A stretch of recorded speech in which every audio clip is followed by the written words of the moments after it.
A experiência de um jornalista multimídia que acompanhou todas as transformações dos meios de comunicação e viu o mundo virar de cabeça para baixo. Eu não podia ficar de fora, eu entrei na internet. A experiência de quem viu de perto o Brasil entrar e sair de uma ditadura e noticiou todos os avanços e tropeços da nossa democracia. E ninguém sabe onde é que vai parar isso. Experiência e pioneirismo de quem ajudou a colocar de pé a maior emissora de TV do Brasil.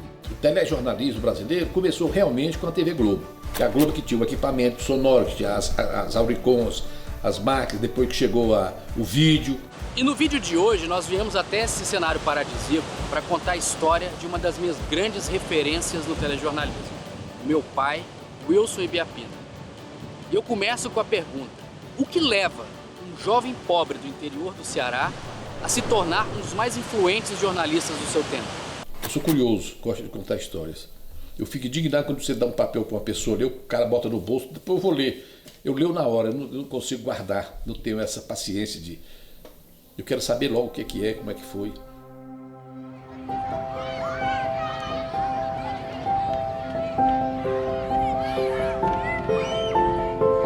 A infância lá em Ibiapina era chupando muita manga, comendo jaca, tomando caldo de cana, comendo aquelas rosquinhas que era feito por uma Dona Maria que morava lá do outro lado da Praça da Matriz, onde nós morávamos. Um momento inesquecível quando eu tinha cabelos grandes, fui cortar o cabelo por conta própria. Minha mãe deu um maior xilique, ficou com ódio, queria matar o barbeiro que eu tinha cortado o cabelo. Me lembro que meu pai era candidato a prefeito e na campanha os caras soltavam bomba nas paredes lá de casa, aqueles foguetes jogando para a janela, a gente tudo deitado no chão, morrendo de medo, e meu pai viajando, fazendo comício pelos subúrbios, pelos distritos lá de Ibiapina. E meu pai já tinha sido prefeito há algum tempo, ele estava tentando lá uma reeleição e nós perdemos e tivemos que ir embora de lá. Pegamos um caminhão, fomos todos para Fortaleza em cima de um caminhão e fomos para uma casa que o meu avô, pai da minha mãe, tinha comprado na rua Padre Ibiapina, 1578, em Fortaleza. Eram 6 irmãos, meu pai e minha mãe, todo mundo no quarto só, um sufoco danado. A gente comia aquela carne enlatada, o Wilson. Até hoje não consigo sentir o cheiro, porque a minha mãe fazia aquilo frito, fazia com farofa, fazia de todo jeito. Nós chegamos lá em Fortaleza, o Gregório, meu primo, foi nos visitar. Aí, tu já conhece Fortaleza? Conheço. Vamos dar uma volta na Praça do Ferreira. Aí pegamos um ônibus que parava na porta lá de casa. Quando chegou na Praça do Ferreira, nós ficamos com medo de descer do ônibus. Com medo de não conseguir voltar para casa e tal. Pensou, que loucura mesmo. Eu era encantado desde pequeno com rádio. O Arcélio, um vizinho nosso lá, inventou lá uma galena, que era um radinho que ele fez em casa. E eu ficava lá no microfone, a gente fazia notícia, e a rua toda ouvia a galena dele. Depois eu fui trabalhar na Rádio Iracema como ritmista do conjunto do Canhoto, que o Canhoto era um conjunto que acompanhava os artistas na Rádio Iracema, que tinha programa de auditório e tal. E um dia o Alan Neto, que fazia esporte, me chamou e disse: rapaz, vem trabalhar aqui comigo no esporte, fazer esporte comigo e tal. Depois o Fernando César me viu lá, perguntou se eu não queria ir para o Rádio Jornalismo. Aí eu fui para o Rádio Jornalismo. O Jornal Estado era vizinho, fui para o Jornal Estado. E aí foi ficando. Depois o João Bosco Serra Gurgel, que trabalhava na Rádio Dragão do Mar, estava indo embora para o Rio, me convidou para ir ficar no lugar dele na Rádio Dragão do Mar. Eu ganhava 1.200 cruzeiros e fui ganhar 20 mil. Comprei logo um carro. E acabou isso com a Revolução de 64. Fiquei desempregado alguns dias, depois fui trabalhar no Diários Associados, da Ceará Rádio Clube. Aí tinha uma coluna no Jornal Unitário e um dia o Augusto Borges me convidou e me levou para a televisão. E eu comecei a editar o telejornal Crasa, que era um telejornal de prestígio, ia ao ar todo dia às 10 horas da noite. E depois de conquistar Fortaleza, ele viu que a cidade ficou pequena e resolveu voar mais alto. Estava de saco cheio, eu achava que eu já tinha batido no teto. Eu digo: rapaz, por mais famoso que eu for aqui no Ceará, eu não vou ao Piauí. E um dia eu estou lá, aí o Sérgio Costa chega e diz: rapaz, vamos para o Rio? Quantos? Amanhã. Eu digo: vou. Aí viajamos, eu, Carlos Paiva e o Sérgio Costa, numa remaguetezinha do Sérgio Costa, que eu me lembro quando eu estava saindo de casa, lá do casa dos meus pais, meu pai e minha mãe em pé no portão, os dois olhando para mim. Quando eu olhei para trás, eu tomei um susto, fiquei morrendo de pena. Aí lembrei logo daquela música do Caetano Veloso, no dia que eu vim embora. E nós indo no rumo da capital. Eu fui mais também com o endereço de um cantor chamado Jorginho Teles. Jorginho Teles, vai pra minha casa, você fica no meu apartamento. Aí eu fui mesmo. Acreditava em tudo que me falava, muito inocente. Chegamos na Avenida Atlântica, lá no Leme, eu e o Carlos Paiva. Batemos na porta, uma senhora atendeu. Pois não, é aqui que mora o Jorginho Teles? Você é amigo daquele canalha? Somos, sim, nós estamos vindo do Ceará, tá aqui as malas dele. Morou na minha casa quase uns 5 meses, nunca pagou um tostão. Pode levar as malas. Foi assim que eu cheguei no Rio. Aí nós saímos, eu e o Carlos Paiva andando ali pela Avenida Atlântica, desesperado. Eu tinha R$200 no bolso, o Carlos Paiva não tinha nada. E encontramos casualmente o Ginaldo. O Ginaldo nos levou para morar com ele na casa deles. Ficamos lá algum tempo morando com o Ginaldo. Passei no Rio que o cão amassou. Muita necessidade, passei até fome. O único lugar do mundo que eu passei foi no Rio. Eu ia do Leme, da casa do Ginaldo, que eu arranjei um emprego na Rádio Tupi, o Tarcísio Orano me arranjou um emprego na Rádio Tupi. Eu ia a pé. E ia pela praia, pelo litoral, porque eu não sabia ir por dentro cortando. Saía de manhã, chegava de tarde. E fui trabalhar no jornal também. E eu era repórter. De manhã cedinho, eu entrava no Gordini, como motorista e o fotógrafo, e a gente ia para a Baixada Fluminense fazer os crimes. Eu voltava 2h30 para as 3 horas da tarde, morrendo de fome. E ele pediu para me ajudar, ele ia fechar a página. E o cozinheiro do jornal era um cearense. Guardava um prato de comida para mim, lá um prato frio, comia aquele negócio, me dava uma dor de barriga danada. E quando eu saía dali, eu ia para Tupi, para a Rádio Tupi. Fazia a madrugada toda na Rádio Tupi. Misturava as notícias. Eu estava escrevendo 2 máquinas no noticiário da Rádio Tamoio e da Rádio Tupi e trocava as coisas. Aí o cara, o locutor, ficava furioso. O cara dizia, rapaz, é o Ceará, tem a pena dele. Ele está fazendo no sufoco danado essas matérias aí e tal. Um dia eu visitando o Tarcísio Holanda lá no Jornal do Brasil, e o Tarcísio, rapaz, vai embora para Brasília, aqui não tem nada, aqui está em crise, a imprensa do Rio numa crise danada. Aí eu comecei a ver o Jornal do Brasil, as notícias, Brasília. Eu digo, posso telefonar? Posso. Eu liguei aqui para Brasília e falar com o Fernando César Mesquita. Fernando, olha, estou aqui no Rio, a situação está preta por aqui, tem emprego para mim aí? É o Fernando, vem para cá, pai, vem. E na insanidade sadia da juventude, não pensou 2 vezes. De carona com os amigos Roger e Tete, no dia seguinte botou o pé na estrada, rumo à nova capital. E da emoção e encantamento, fez poesia.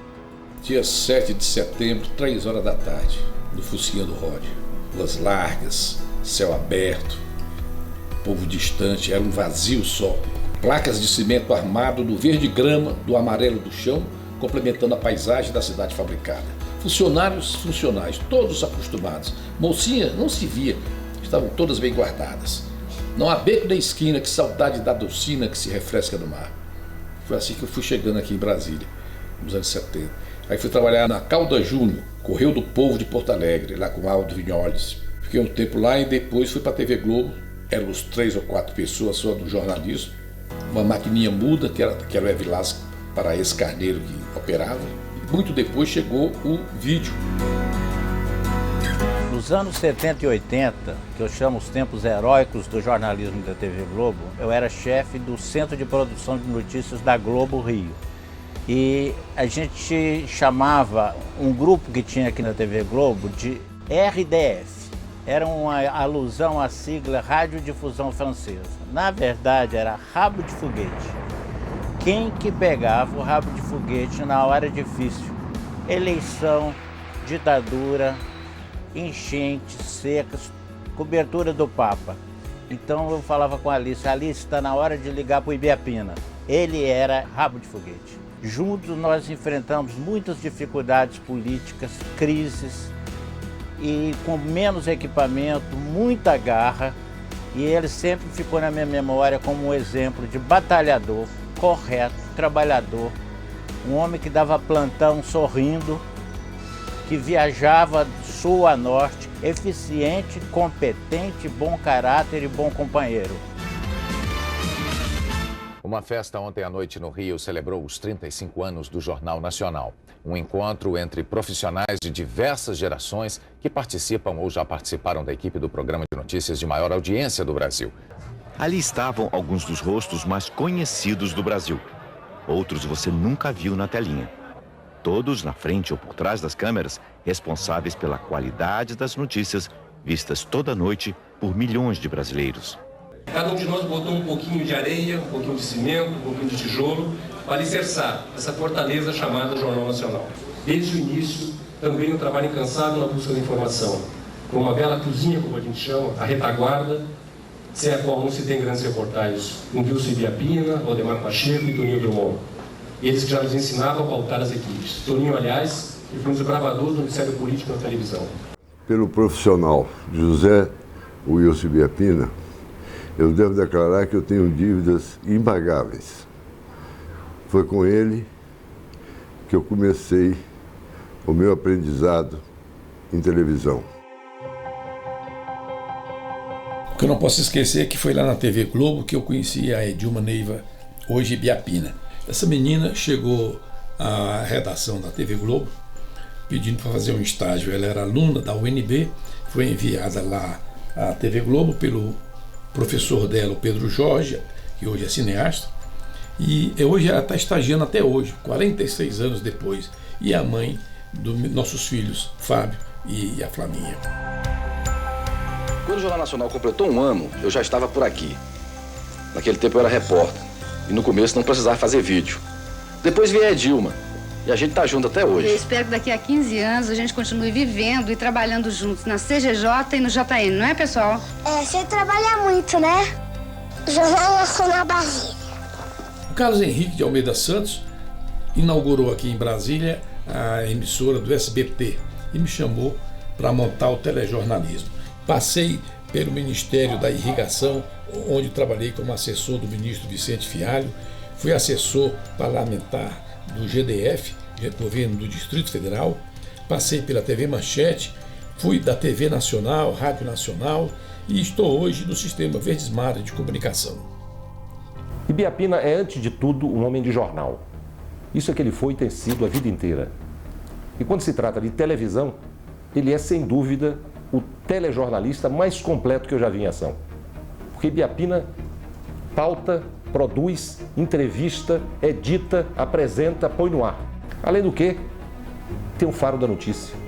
Tem critério para dar importância, graduar a importância dos fatos. Ele tem discernimento para isso. E tem sensibilidade para o uso da imagem. De modo que, ao lado dessas virtudes todas profissionais, é também um homem generoso com os mais jovens, com os que estão começando, é igual com os iguais e é insubmisso com os arrogantes. De modo que eu que comecei em jornal diário no estado de São Paulo, depois na Veja, mais 6 anos, quando cheguei à TV Globo, em 1977, eu conhecia meu ofício de jornalista, mas não conhecia a ferramenta audiovisual. O que eu sei hoje de telejornalismo, aprendi com meu compadre Wilson Ibiapina. E até hoje eu faço um boletim diário para o Rádio Notícias Verdes Mares, todo dia, 6h30 da manhã, lá em Fortaleza. Tem um blog na internet, está no YouTube, quem quiser ver, Conversa Piaba. Gosto sempre de contar história, sou conversador. Sem se dar conta, o jovem curioso do interior se tornou fonte de respostas e fez da própria história um exemplo de solidariedade, caráter, ousadia, determinação, amizade e bom humor. Quero aproveitar para enaltecer a família que hoje vive à beira da extinção. A família é o meu sustentáculo. No momento que os valores da família são questionados, menosprezados, lembra as palavras de Rui Barbosa. A família divinamente constituída tem por elementos orgânicos a honra, a disciplina, a fidelidade, a bem-querença, o sacrifício. Multiplicai a família e tereis a pátria. A pátria é a família amplificada, dizia Rui. É no seio da família que se forja o homem. Preservo minha família como preservo os amigos.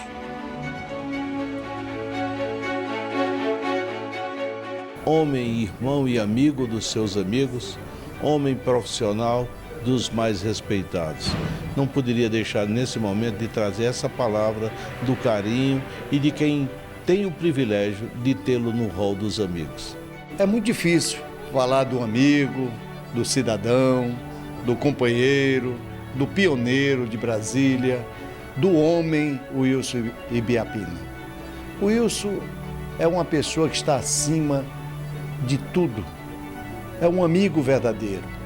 É o jornalista profissional que tem contribuído aqui com o Distrito Federal, com Brasília, com o nosso querido Ceará. O Wilson ele representa o jornalismo cearense, aquela amizade, a confraria de todos os cidadãos cearenses radicados aqui no Distrito Federal. Wilson Ibiapina, eu considero o cônsul do Ceará em Brasília. Todos o conhecem, todos o admiram, porque ele é uma figura doce, com um carinho extremo aos amigos. Sou até suspeito a falar de Wilson, que eu tenho uma grande amizade por ele, ele também me dedica uma grande amizade, de modo que eu espero que esse coração enorme, que quase não comporta no seu peito, dure muito tempo para a gente usufruir ainda mais dessa amizade calorosa que você a todos nós dedica.